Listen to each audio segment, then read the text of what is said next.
మొన్న చెవిరెడ్డి, నిన్న పెద్దిరెడ్డి, మున్ముందు ఇంకెవరి శ్రీవారి దర్శన సిఫార్సు లేఖలు బయటపడతాయోనని చిత్తూరు జిల్లా మాజీలతో పాటు రాష్ట్ర వ్యాప్తంగా వైసీపీ నాయకులు ఆందోళన చెందుతున్నారు. ఇప్పటికే ఓటమి భారంతో ముఖం చూపించలేక బయటకు రాలేకపోతున్న వైసీపీ నాయకులను తిరుమలలో వారు చేసిన దందాలు బయటపడుతుండటంతో దేవుడితో కూడా ఆట ఆడుకున్నారా అని ప్రజలంతా చేదరించుకుంటున్నారు. అధికారాన్ని అడ్డం పెట్టుకుని పరిమితికి మించి దర్శనాల కోసం పంపిన పెయిడ్ సిఫార్సు లేఖలు చేసిన అక్రమాలు బయటపడుతుండటంతో సదరు నేతలు జనానికి ముఖం చూపించాలంటే సిగ్గుతో చితికిపోతున్నారట.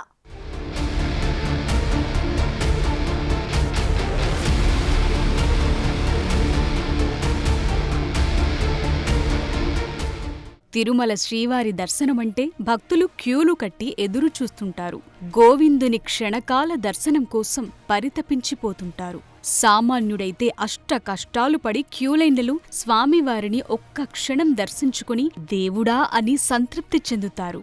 అది ధనవంతుడు, పలుకుబడి ఉన్నవాడైతే తనదైన మార్గాల్లో దర్శనానికి వెళ్లి శ్రీవారిని దర్శించుకుంటాడు. కానీ గత 5 సంవత్సరాలుగా భక్తులు శ్రీవారి దర్శనానికి అష్ట కష్టాలు పడ్డారు. క్యూలైన్లలో కనీసం మంచినీరిచ్చేవారు కాదు, అన్నప్రసాదాలు కనీసం పట్టించుకోలేదు. దీంతో పాటు క్యూలైన్లలో వచ్చే సామాన్య భక్తుడిని ఈసడించుకున్నారు.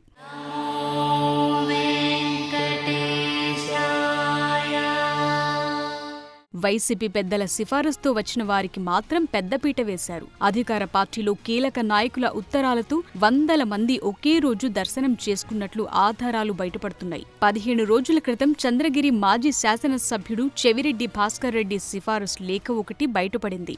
ఒకే రోజు ఆయన కోటాలు 60 మంది దర్శనం చేసుకున్నారు. దీనిపైన పెద్ద ఎత్తున విమర్శలొచ్చాయి. అయితే చెవిరెడ్డి మాత్రం దాన్ని సమర్థించుకున్నారు. తన నియోజకవర్గంలోని వారికి సిఫారసు చేశానని, తనకున్న 3 పదవులు, తన కుమారుడి పదవులతో వచ్చిన అధికారంతో తాము 60 మందికి సిఫారసు లేఖ ఇచ్చామని సిగ్గుపడకుండా వెల్లడించారు.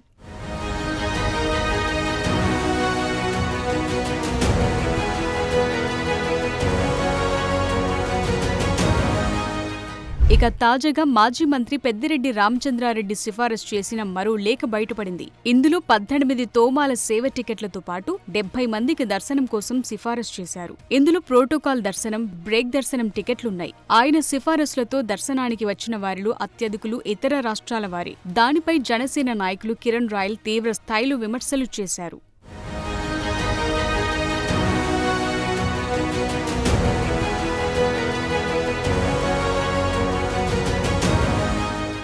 తన నియోజకవర్గం వాసులకు కాకుండా ఇతర రాష్ట్రాల వారికి దర్శనం కల్పించడం అంటే కేవలం వ్యాపార రాజకీయ ప్రయోజనాల కోసమే అని విమర్శలు గుప్పించారు.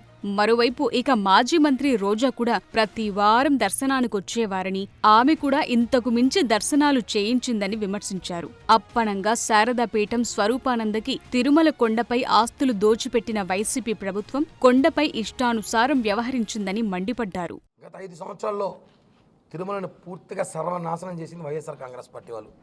ఇక్కడున్న ఈఓ ధర్మారెడ్డి ఎవరైతే ఉన్నారో, స్థానిక ఎమ్మెల్యే, ఇక్కడ ఒక డిపార్ట్మెంట్ సంబంధించిన ఇన్స్పెక్టర్, వీళ్ళందరూ కలిసి తిరుమలని వీళ్ళ వ్యాపార కేంద్రంగా అడ్డాగా మార్చుకున్నారు.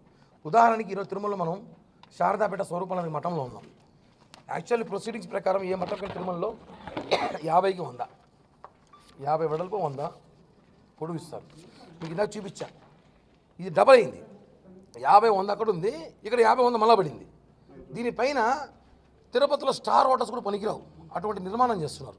6 అంతస్తుల భవనం. తిరుమలలో G+2, G+2 కదా, G+3, G+5 అండర్ గ్రౌండ్.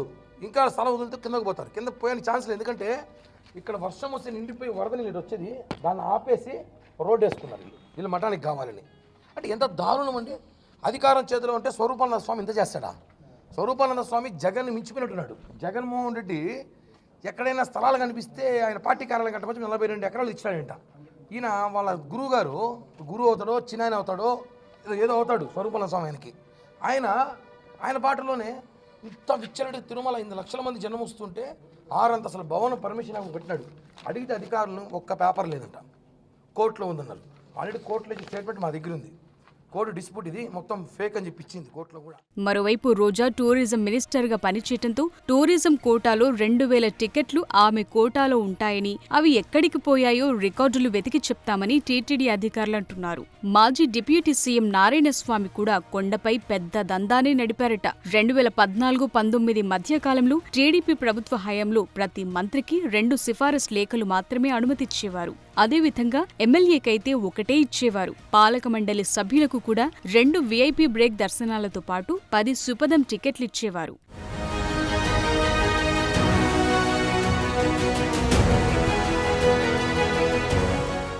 అయితే గత 5 సంవత్సరాల కాలంలో మాత్రం సిఫారసులకు అంతు పొంతు లేకుండా పోయింది.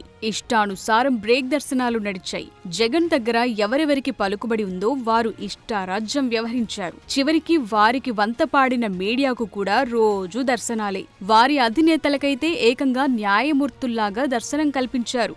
ఇక టీటీడీ చైర్మన్లు, పాలక మండలి సభ్యులు పెద్ద సంఖ్యలో ఇదే విధంగా దర్శనాలు చేయించుకున్నారు. గతంలో వైవి సుబ్బారెడ్డి అయితే ఏకంగా తిరుమల, ఒంగోలు, వైజాగ్, హైదరాబాద్ కార్యాలయాల్లో కౌంటర్లు ఏర్పాటు చేసి తన సిఫారసుల ద్వారా ప్రతిరోజు 100 మందికి అన్ని రకాల దర్శనాలు చేయించారు.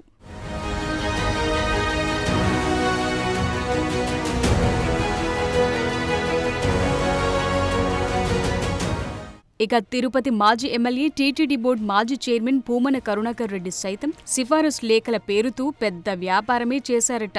ఆయన హయాంలో సేవలు, ప్రోటోకాల్, బ్రేక్ల పేరుతో రోజు 5 నుంచి 6 వేల మంది దర్శనాలు చేసుకునేవారని తెలుస్తోంది. వైసీపీలోని ప్రతి ప్రజా ప్రతినిధికి తిరుమలలో ఒక పీఆర్ఓ ఉండేవారు. అతనికి ఎలాంటి జీతమూ ఇవ్వరు. అయినా అతను దర్జాగా ఇక్కడ పనిచేసేవాడంటే సిఫారసుల వ్యాపారం ఏ రేంజ్లో జరిగేదో అర్థం చేసుకోవచ్చు.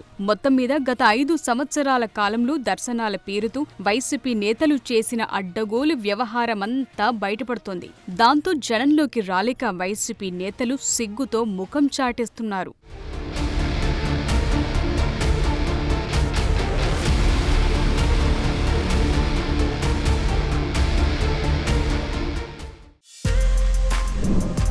For more videos like this, subscribe Big TV channel.